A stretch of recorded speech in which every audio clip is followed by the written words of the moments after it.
2082 सालको वृश्चिक राशिफल लिएर आएको छु। स्कर्पियो वृश्चिक राशि को पहिलो अक्षर तो ना नि नु ने नो या यी यु यो अक्षरहरूबाट आउँछ भने बुझ्नु होला हजुरको वृश्चिक राशि हो। 2082 सालमा वृश्चिक राशि हुने व्यक्तिहरूको लागि के कस्तो छ त भन्दाखेरि धेरै ग्रहहरू चाहिँ यो वर्ष त्यति शुभ देखिँदैनन्। फलस्वरूप सोचेका आँटेका कामहरू बन्दैनन्। अब काम बन्ला भन्दा भन्दा बनिसक्न लागेको काम पनि रोकिन सक्छ। आर्थिक स्थिति कमजोर रहन्छ। आम्दानी भन्दा खर्च बढ्दो क्रममा रहन्छ। सञ्चय धनको नाश हुन्छ। धन बचत गर्न गाह्रो हुन्छ।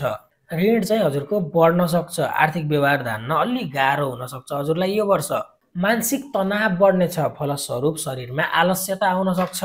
पढ्न पनि मन लाग्दैन। विद्यार्थी वर्गहरूलाई सङ्घर्ष छ। परिवारमा स्वास्थ्य समस्याहरू आउन सक्छ र चिकित्सामा धनको खर्च बढ्न सक्छ। व्यवसायमा पनि त्यति लाभ देखिँदैन। साझेदारीको व्यवसायमा पनि त्यति लाभ देखिँदैन। आफन्तहरूसँग वाद विवाद हुन सक्छ। साझेदारी सम्बन्धित व्यवसायमा पनि केही वाद विवादहरू हुन सक्छ आफ्नो मित्रसँग। आफन्तले नै धोका दिन सक्छन् हजुरहरूलाई। मेसो नभाँतीको यात्रा हुन सक्छ। विशेष ख्याल गर्नु होला। स्टार्टिङमा चाहिँ 7वां बृहस्पति श्रीमान र श्रीमती बीच चाहिँ मधुर सम्बन्ध दिन्छ। एक अर्काप्रति सपोर्ट दिन्छ। श्रीमान र श्रीमतीले मिलेर कोही काम गर्नुहुन्छ भने त्यो चाहिँ सफल हुन सक्छ। चौथो राहु चाहिँ माताको स्वास्थ्यमा समस्या दिन सक्छ। भूमि वाहन सम्बन्धित व्यवसायमा त्यति लाभ दिँदैन। वाहन चाहिँ ध्यान दिएर चलाउनु होला अन्यथा दुर्घटना पनि हुन सक्छ। नोकरी गर्नेहरूको लागि चाहिँ सरुवा हुन सक्छ हजुरको। नोकरीको खोजी गर्दै हुनुहुन्छ तयारी गर्दै हुनुहुन्छ भने पनि हजुरहरूलाई सोचे जस्तो सकारात्मक रिजल्ट नमिल्न सक्छ। वैदेशिक यात्राको कुरा गरौँ भने यात्राको योग देखिन्छ हजुरहरूलाई। तर विदेशमा गइसकेपछि स्टार्टिङमा अलिक बढी नै सङ्घर्ष गराउन सक्छ। सोचे जस्तो नगर्न सक्छ। पछि चाहिँ राम्रो हुन्छ। पढ्न विदेश जान खोज्नु भएको छ भने हजुरहरूलाई शुभ छ। यात्राको योग बन्दैछ। प्रेमी जोडी बीच चाहिँ त्यति राम्रो सम्बन्ध देखिन्न।